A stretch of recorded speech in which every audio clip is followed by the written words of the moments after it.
Can you believe how far food coloring has come over the centuries?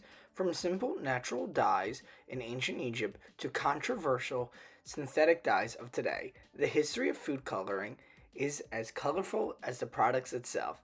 Let's dive into the story of food colorants, how they've evolved, changed, and why there's new bans in place, like that on Red Dye 3. And things are now shaking up in the coloring industry. Food coloring isn't a modern invention. It dates back thousands of years, possibly to around 1500 BC in Egypt, where candy makers used natural extracts to brighten up their treats. This practice was about improving the aesthetic of food, making it more appetizing and appealing, something that's still the primary purpose in today's world of food coloring. As the centuries passed, food colorants became a part of trade and culinary culture, especially in European societies. By the 16th century, when the urbanization was taking off, people began experimenting with spices and other natural resources as food coloring. For example, the German city of Augsburg passed one of the first food related laws in 1531 addressing counterfeit saffron. The law was meant to protect both consumers and the culinary standards of the time period, showing even back then food authenticity matters. Natural dyes such as turmeric, which is yellow, and beet juice, which is red, as well as other coloring that came from plants, fruits, or even insects, this all became the standard of the natural world in the ancient society. They would all utilize some form of coloring from these natural resources. And it really did make a difference. Even in the ancient world, it made the difference of people perceiving things as being fresher or more delicious, having brighter colors. The same thing that plays in today's world with candies and other foods. It's natural for people to see something bright and want it, or see something that's a beautiful color and think it's good for them. And that is what's happening in today's world with these non natural food dyes. So, where did these non natural or synthetic dyes come from? Well, it dates back to the Industrial Revolution, which brought about major changes in food production. Why, you may ask? Well, the Industrial Revolution was a technological boom, which meant more jobs, more industry, which meant more people working, and the urbanization of cities, which also meant people needed foods and companies wanted to create these foods cheaper. The growing demand of affordable foods and long lasting foods led to the rise of synthetic dyes made from petrochemicals, often derived from coal tar. These dyes were cheap to produce and could be mass produced, making them more accessible than the natural counterparts. However, this revolution wasn't without consequences. Many of the synthetic dyes used in the 19th and early 20th centuries were hazardous, containing toxic substances like lead, mercury, and arsenic. For example, red lead and vermilion were common colorants in cheese and candy, while copper was used to color tea leaves. The dangers of these substances became apparent, and this caused widespread illness and even death, which meant regulation would be needed. In 1851, the poisoning of over 200 people from consuming lozenges highlighted the dangers of unregulated food additives.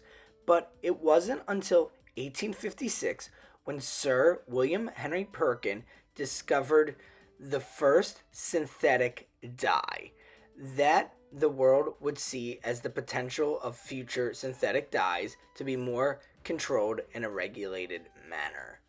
By the 1900s, synthetic dyes were widely used in food production.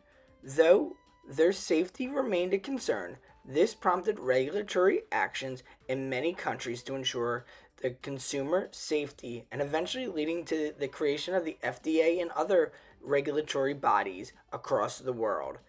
The 1900s meant an even odder period because there's more focus and regulation on these food dyes, But also, you have to remember the 1900s started to see a huge population boom across the United States and also across major European countries.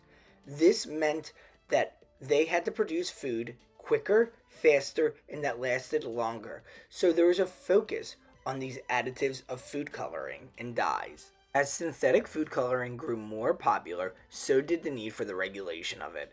In the early 20th century, the United States passed the Pure Food and Drug Act of 1906, which reduced the list of permitted synthetic dyes from over 700 to just 7. These dyes were carefully tested to ensure safe consumption and would set the stage for modern day food coloring regulations.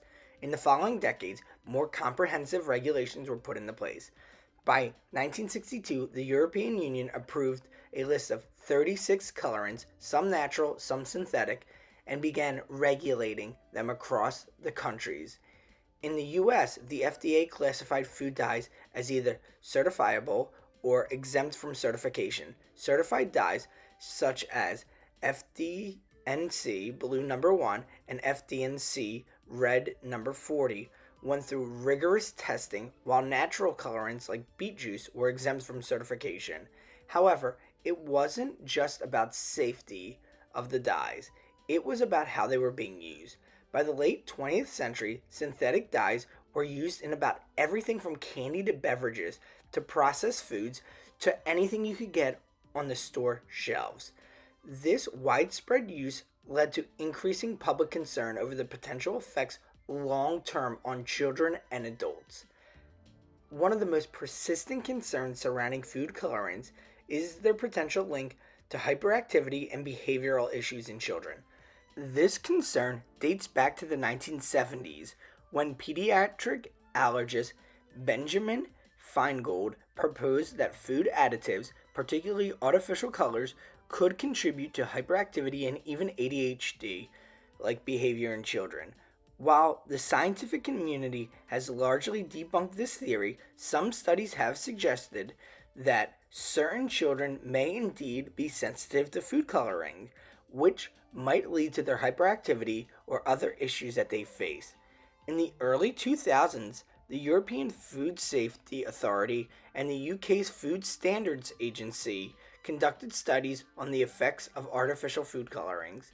These studies found that while most children had no adverse effects, some children with existing sensitivities or behavioral issues might experience hyperactivities when consuming certain colors. As a result, the EU introduced mandatory labeling for foods containing artificial dyes, warning that they could have adverse effect on children.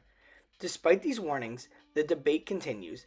The FSA's position on food coloring may induce hyperactivity in some children, though this only applies to a small subset of the population. In response, some manufacturers voluntarily removed or reduced the use of these artificial colors, while others continued to use them, arguing that the evidence was not conclusive enough for a widespread labeling of their food. Fast forward to 2025, when Donald Trump placed RFK Jr. in charge of health in the United States. This meant RFK Jr. was going to crack down, as he promised when he was running for president, on food coloring, dyes, and additives within the food around the country. This meant that companies and manufacturers now have to focus on what ingredients are going into their foods. Many haven't argued the fact against this, as it's been something that's been done in the European countries for years now, but others have pushed back strong against it. Kennedy has made comments about red dye as well as cereals on shelves in America, saying they were dangerous and could cause issues with children and even cancer.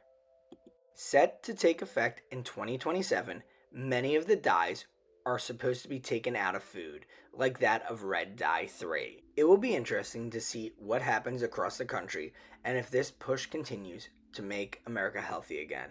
It should be very interesting. Let us know your comments below. Please keep it civil and no fighting or hate. Thanks so much for watching Believable Truths.